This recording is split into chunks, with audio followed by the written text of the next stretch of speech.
Okay, I found nothing in the manual about making adjustments to this spring tension.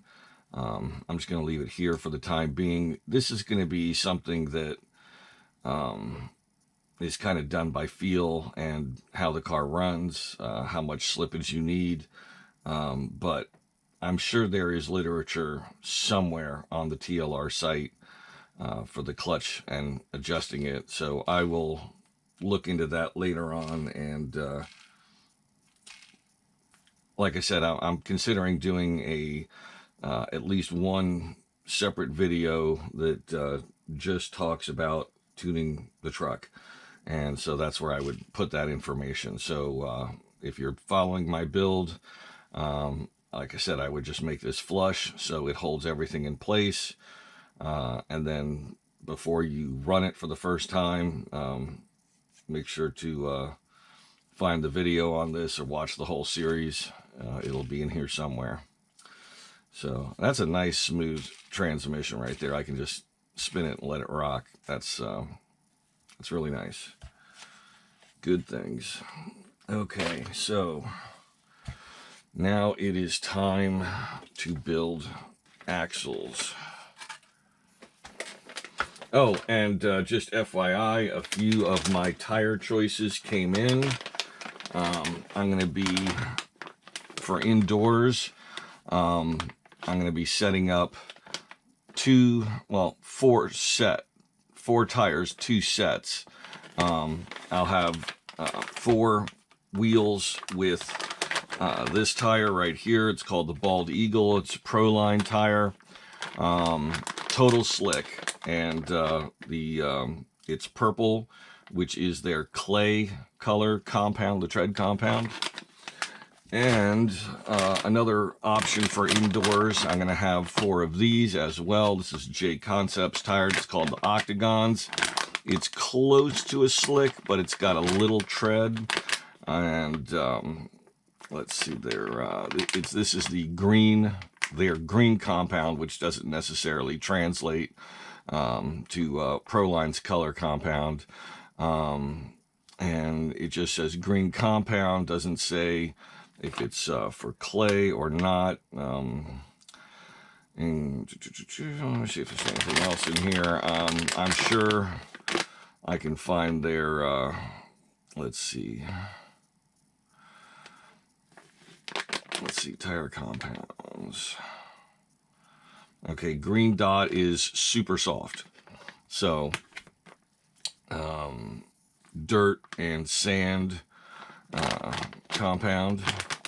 And this should still be able to be run on clay as well. Since it's really soft, it should get decent grip on a clay surface, that little bit of tread. I might even try, like putting these on the front and a set of slicks in the rear. I'm going to have to do some experimenting. Most likely, though, I would do all 4 of one type of tire, especially when it comes to the really low treads. I've also got another 2 pairs of tires. One is a very small pin tire, and the other is kind of a groove tire. It's not the traditional 360 groove. The name escapes me at the moment, but when those come in, I'll show them to you as well.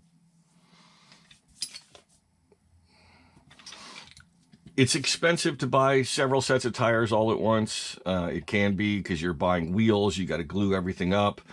But it's worth it to have that ability to change things around. These are the more popular types of tires that are being run, and compounds that are being run with this truck. So let's move forward. It's bag D.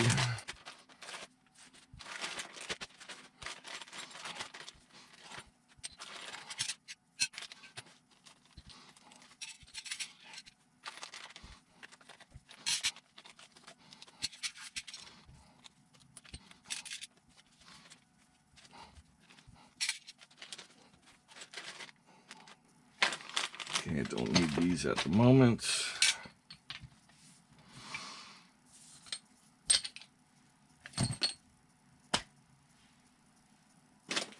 Now, one thing I like to do for axles, sometimes I do this with diffs also, especially if I'm doing a ball diff, is to lay down a little towel to kind of catch things. It prevents stuff from rolling off the table. And if you're working in a room with a carpeted floor, stuff can disappear into the pile of a carpet, especially small items. So, let's see. Okay, nothing super fancy. One thing you're going to notice about these pins that go through our axles, let me just take some parts out here.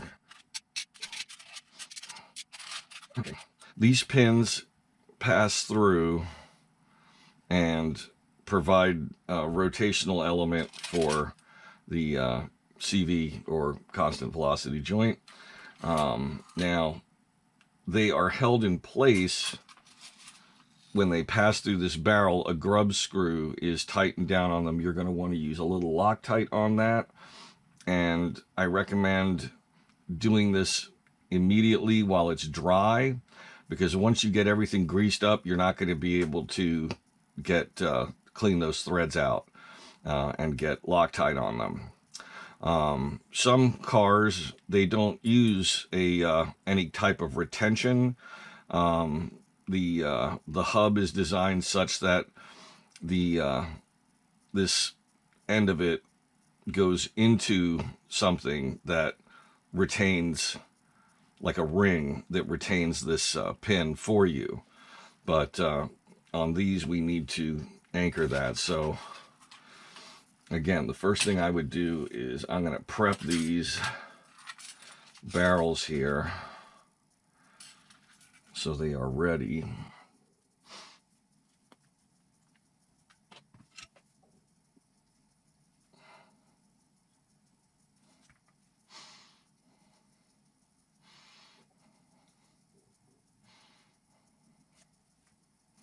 So I want to make sure this can pass through here. Okay, good. I don't have that so tight that I'm not going to be able to get it assembled. Again, the reason I'm doing this is because once all of these parts are covered in black grease, which they will be, because they need a lot of grease, you're not going to be able to get your Loctite. Well, you can put Loctite in there, it's just not going to work, because it will be covered in grease and the Loctite won't take. So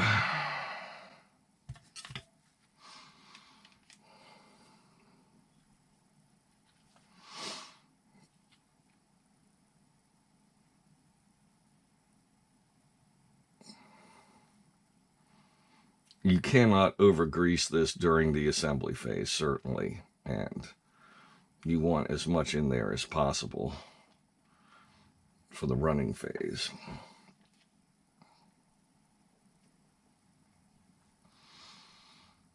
So be liberal with it. You can always wipe off excess after the fact. But this is a high wear part. That's why I'm also putting it on the barrel itself, even though I've already done the inside of the axle.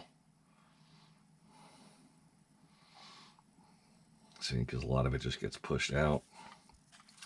So now I have this with the hole pointing more or less perpendicular to the axle.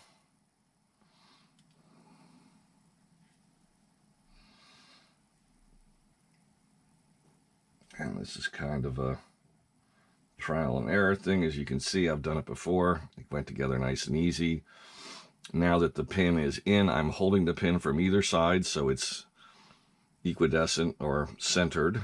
And now I can tighten the grub screw on that barrel. And I can wipe off any excess grease. But now we have a, as you can see, at an fairly extreme angles, this rotates nice and smooth. So one axle built just like that.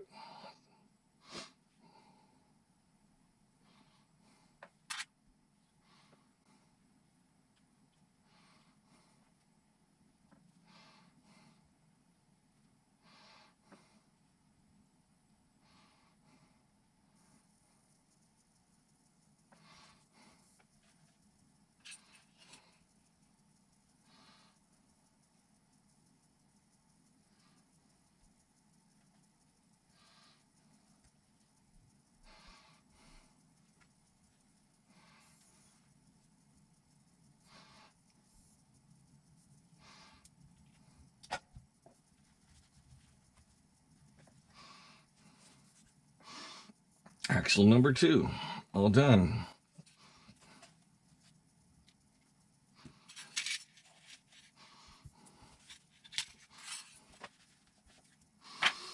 So now we need to assemble our axles, our hubs, excuse me.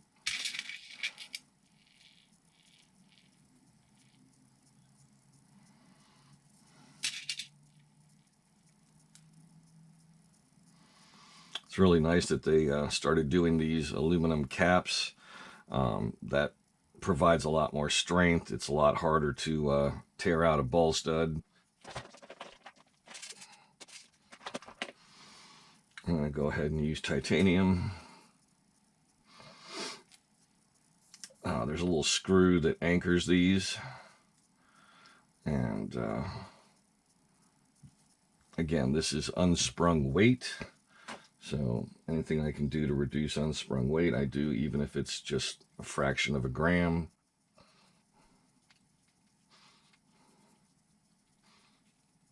Now, you'll notice that there's this chunk of plastic right here, and when you look at it, it looks like, you know, a molding error.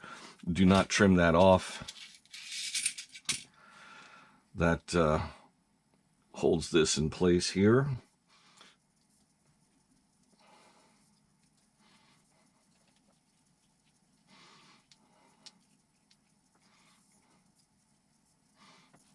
There's 1 and 2.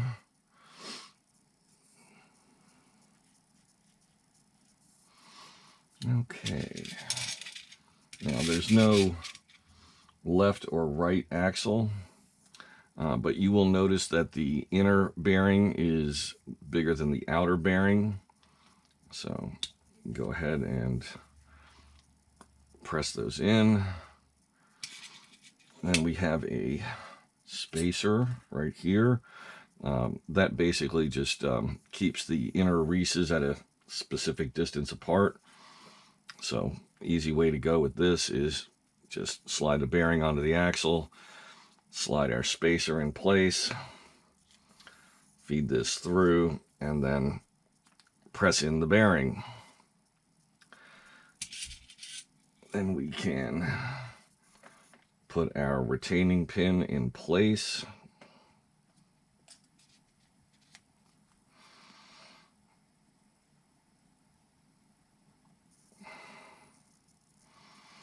And this provides, locks our hex in place.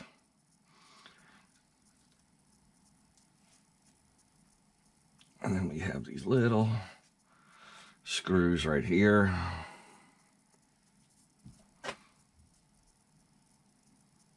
Those screw into our hexes and lock them. These screws are delicate. Do not over tighten them. They don't need to be crazy tight. They're just there to keep the hex from sliding off when you're working on the car. In other words, when you take a wheel off, you want the hex to stay here. You don't want the hex to come out and the pin to drop out, because then you could lose it. So that's just a retainer screw. Just snug it down and leave it. You don't even need to worry about Loctite, because once a wheel is on here, the plastic is going to come over that and it will not let it unscrew. You can put a teeny drop of Loctite on there, but I personally would not bother with it.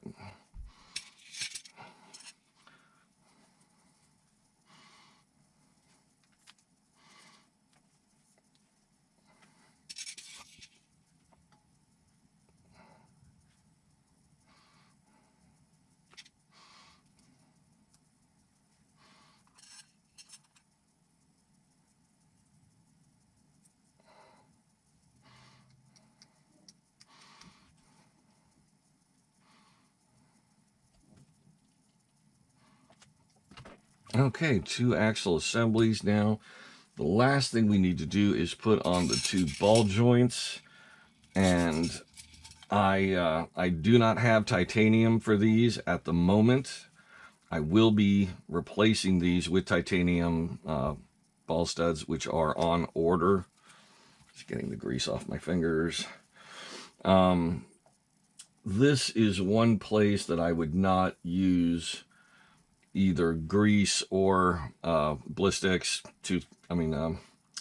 chapstick, whatever you're using, because you want these to be very hard to pull out.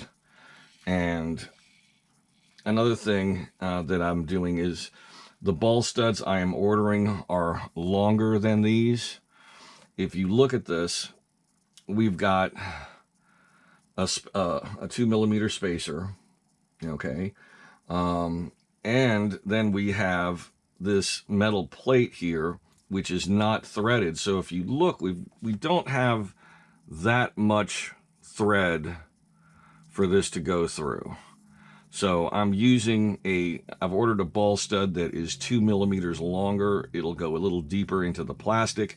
And what that also allows is if I need to put more spacers here, if I want to raise this end of the camber link any further, it's hard to do with only with 2mm of spacer already there. So let's see where they want us to put these. Let me check my sheet for the build that I'm emulating. Okay, let me just show you a little something. This will help you read setup sheets a little bit. This is just one example. There's many, and I'll try to maybe do a video just on the setup sheets and how to read them. Again, this is Dakota Fenn's Desert Classic sheet that he used. Desert Classic was the race. And right here you see, let me see if I can get this close enough, camber link. Okay, and camber link has the number 2-B. Okay, so if you look, these are our 2 camber link locations. B is the middle rearmost hole. Okay, and then there's 2 number 2s. There's stand up and lay down. Lay down transmission is what we're running. I don't think anyone's going to be running the stand up. I don't think they even come with the stand up transmission option anymore. So the number 2 that is facing forward most is going to be where you would, if you were following this build sheet. And that just shows you how to record your information for that, and then how to read it if you're looking at someone else's sheet. So if this is our 2 axles, this is left, this is right, our B hole is going to be this one right here, and this one right here.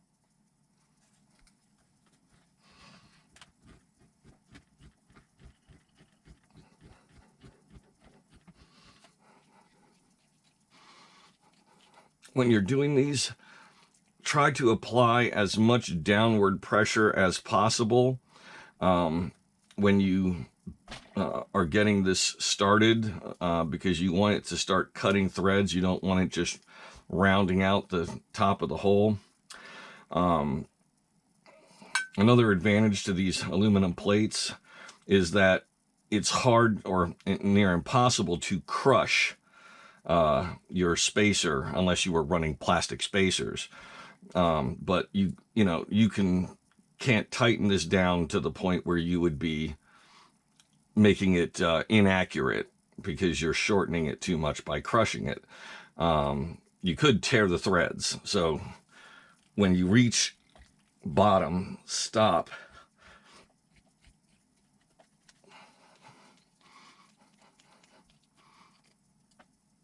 Okay, 2 axles done.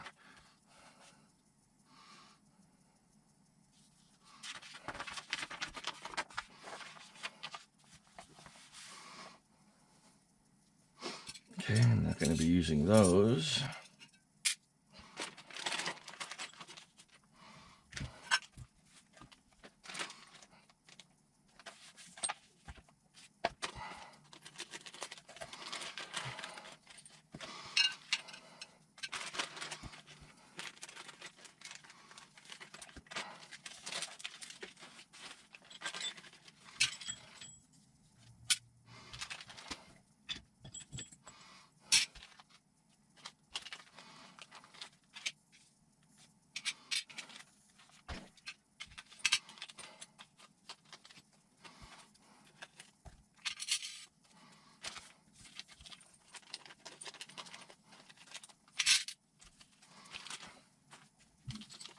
Okay, now as you can see, we are provided with 4 of these little pills. Okay, but these may not be the ones that we want to use depending on the build you're following. If you're following the stock build, that's what you got. But because this is a kind of late in development kit where they provide a lot of extras, these are the extra pills that we would need to do all of these different combinations of toe and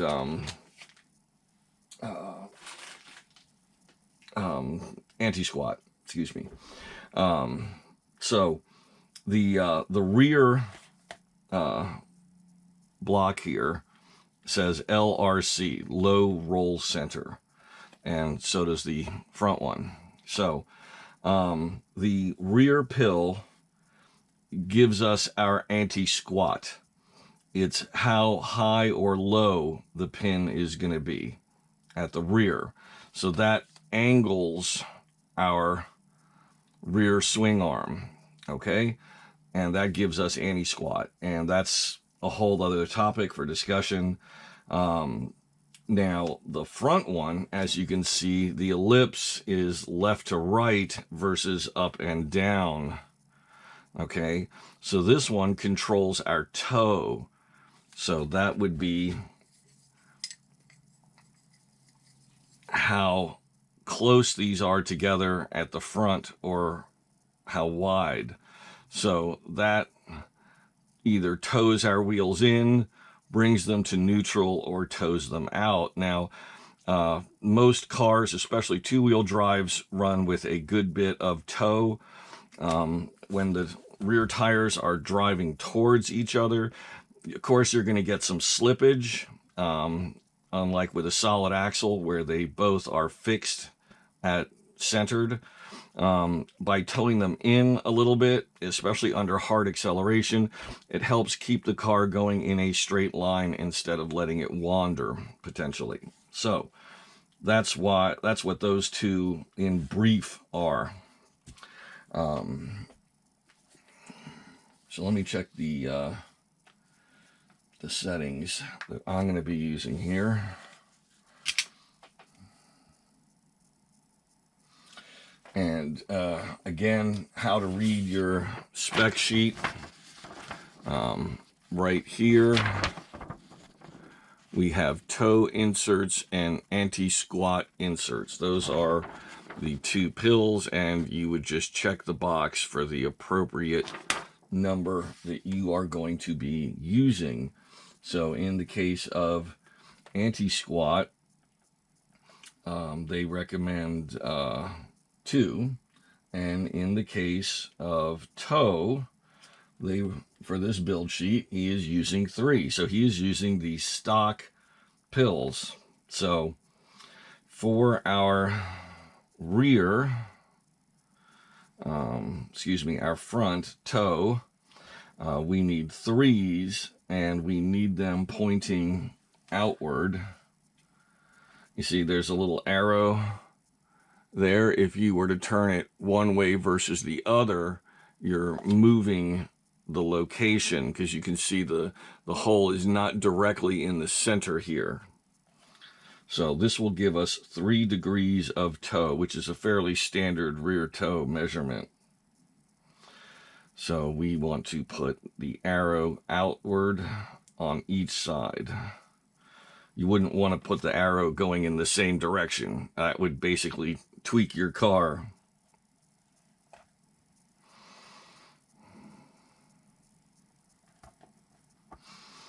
So again, just to show you up close, we've got 3.0 with an arrow pointing to the left and an arrow pointing to the right.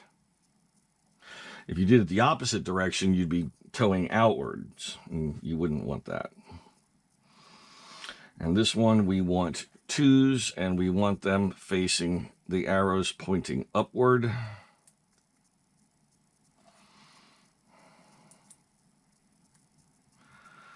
it's amazing how many items you will find where the pro drivers are running. Is that, no, that's, I've got one in the wrong place. I've got one of them upside down. And that would be very bad for the car's handling.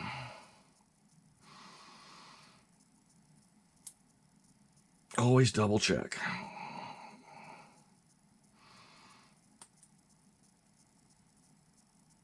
Okay, so there, as you can see, we have 2.0 with the arrows pointing up on both left and right sides.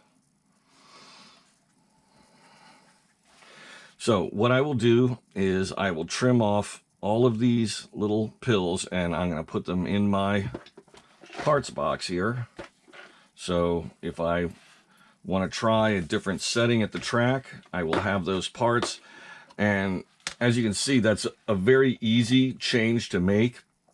You're basically just, you know, unbolting the base of the transmission, swap out a couple of pills, and reconnect everything, and you're off to the races. So I'm going to pause up. Okay, so as you can see, I've got those pills in there, and you definitely want to keep your manuals and your sheets with you when you go to the track. Getting one of those big vinyl pit boxes is a really good way to go. They've got a lot of drawers. Usually the top is arrayed with ways for storing tools and things of that nature. And a lot of them have a large zipper pouch somewhere on it where you can put things like manuals and sheets. I also am a big fan of this here. Let me just show you. This is like a clipboard box. It's got storage up front here for some pens. I keep a blue or black and a red, so I've got something for markups. And inside it, as you can see, it is full of manuals and special reference sheets. Like this is a TLR spring reference sheet, and it lists all their different types. It also compares them against associated spring rates. As you can see, here's my Formula One for my Tamiya. Tons of other things. The manuals for my speed controllers. More just reference material. This is something I wrote up myself, just basic tuning techniques. You know, if you're not getting enough front grip, or you're pushing, or you've got understeer, try these things. On the converse, if you've got back end sliding out, loose, or oversteer, try these things. Rear end is hopping in corners, try these things. And it's just stuff I've put together over the years, and I just documented it in Word and then print them out. This is interesting. This is the road. This is back from when I used to race go-karts way back in another lifetime. The reason I keep this is it's got a lot of similarities. First off, just like cars, you know, go-karts are just a simple car, and there's a lot of information in here that translates to tuning a radio control car, especially Formula One cars, because like a go-kart, Formula One cars have a solid rear axle. They don't have they don't have much rear suspension to speak of. And there's different things to do with a solid rear axle. For example, you have the ability to change the rear track. And on go-karts, moving your front and rear wheels in and out is one of the best ways to affect handling, correct for over and understeer, things like that. And knowing what happens when you change that distance, front versus rear, that all affects you. So you can get different hexes, and you can change the width of the rear track and use that same methodology to affect the handling of, say, this vehicle. So I can't tell you where you can find that. I've had that for decades. But I'm sure it's out there online somewhere. You can look it up and download it. Again, this is a very nice kit that it's performance, that they give us these extra tuning options. They give us the aluminum parts. They also give us Stifzel rear arms, just like they gave us front, and they give us that optional Stifzel rear shock mount that I mentioned in a previous video. Now, the front one is not Stifzel, but it's so small by comparison, I don't think it's really necessary. Otherwise, I'm sure they would. I don't think they even make a Stifzel front shock mount for this vehicle, so I wouldn't worry about that. But it does look like they're giving you all the pro items.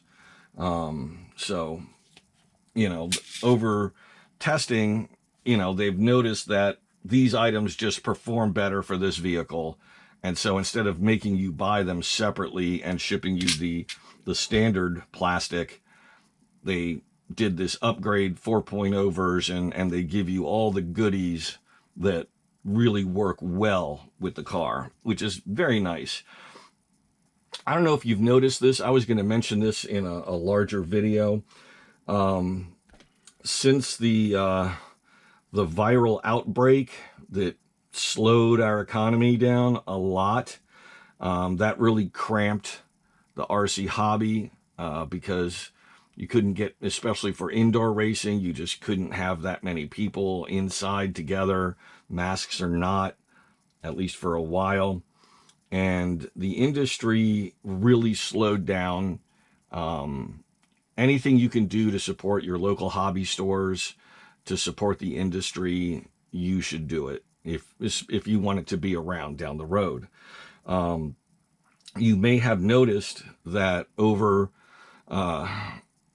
especially 22, 21 and 22, there were very few new cars. Now for 21, some of them were already on the board. They were in process, and so they were released. But over that year, there was very little ongoing development through 21 and into 22. And that's why you're seeing a lot of upgrade cars. TLR brought out a version of their buggy with all the aluminum goodies, all the pro parts.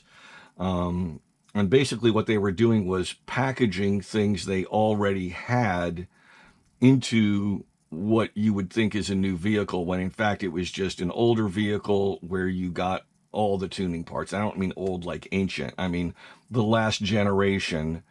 Instead of upgrading that generation, they just repackaged it with all the performance goodies that made it go fast. And likewise with this vehicle, the 4.0, they've done the same thing. There are no changes to the suspension geometry or the chassis or the transmission, nothing. It's just parts that they packaged. That's not a bad thing. It's just what they had to do to survive. So hopefully in 23 and ongoing into 24, we'll start seeing more new cars. X-Ray, which is a European, mostly brand. You see them here, but they're not sold here as much. They're starting to make more inroads into the US market, but they're more of a European, Asian brand, Europe specifically, because that's where they come out of, Germany. They did do some ongoing development. In fact, they actually took advantage of the fact that they couldn't race as much and did some very interesting experiments with plastics and molding techniques and came up with some neat stuff, which was very impressive that they were able to, obviously they had enough of a budget that they didn't have to let their good engineers go, and they could continue to tinker while they weren't, even though they weren't selling as much and they weren't competing as much. So just an observation. Now you still see plenty of the stuff coming out of the Chinese market, the low-end cars, because they can crank those things out all day long. But when you're talking the higher-end cars where they are true race focused vehicles, you can't just whip out a new version for kicks if it doesn't go faster, if it isn't better, if it doesn't offer an advantage over the previous year. And that accounts for why things slowed down so much. Just FYI.